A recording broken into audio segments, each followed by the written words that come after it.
السلام علیکم۔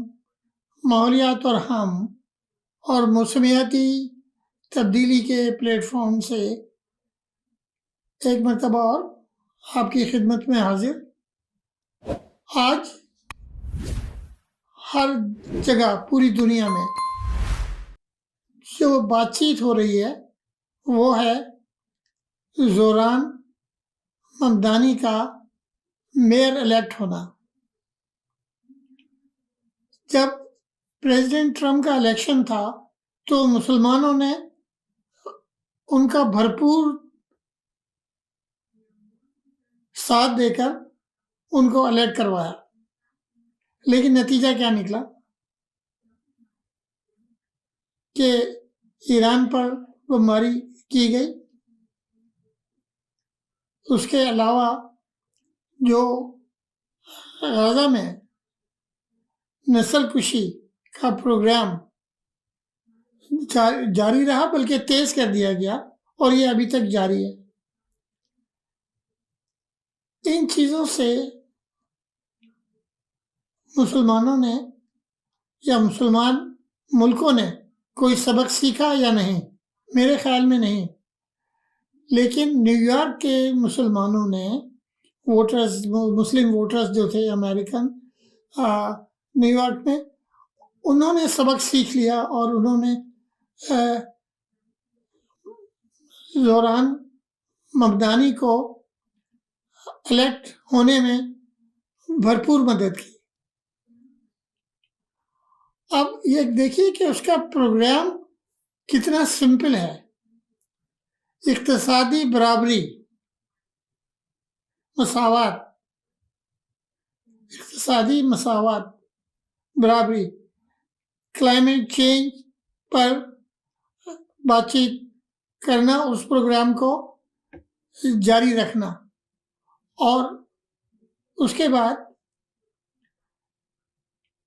انصاف سب کے لیے، جسٹس فار آل۔ اب ایک نوجوان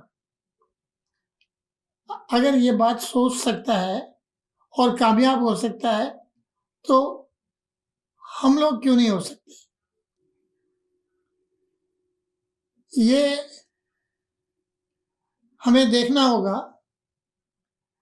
کہ جو عمران خان صاحب نے پروگرام دیا تھا، پہلی اسپیچ میں انہوں نے کلائمیٹ چینج کا ذکر کیا، اور اس کے بعد مساوات اور جسٹس فار آل، یہی میسج تھا نا، جس کی میرا خیال ہے اسی کی پاداش میں ابھی تک وہ جو صعوبتیں ہیں جیل کی وہ برداشت کر رہے ہیں۔ تو اب جو سوچنے والی بات ہے کہ آنے والی جو دنیا ہے یہ نوجوان نسل کی دنیا ہے۔ ہمیں جو ہمارے ایج گروپ کے لوگ ہیں 60s 70s اور 80s میں، ان کو اب آرام سے ریٹائر ہو کے گھر جانا چاہیے، اور مجھے امید ہے کہ اس بات پر ہمارے جو حکمراں ہیں وہ بھی غور کریں گے کہ کس طرح وہ غربت کی کمی اور اقتصادی مساوات اور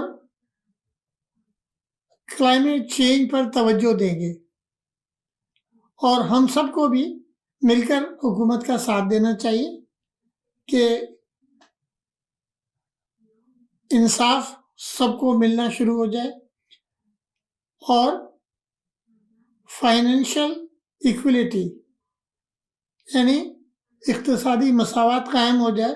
تو پاکستان سے اچھا ملک ویسے بھی میں ہر جگہ ساری دنیا میں رہوں، پاکستان سے اچھا ملک کوئی ہے ہی نہیں۔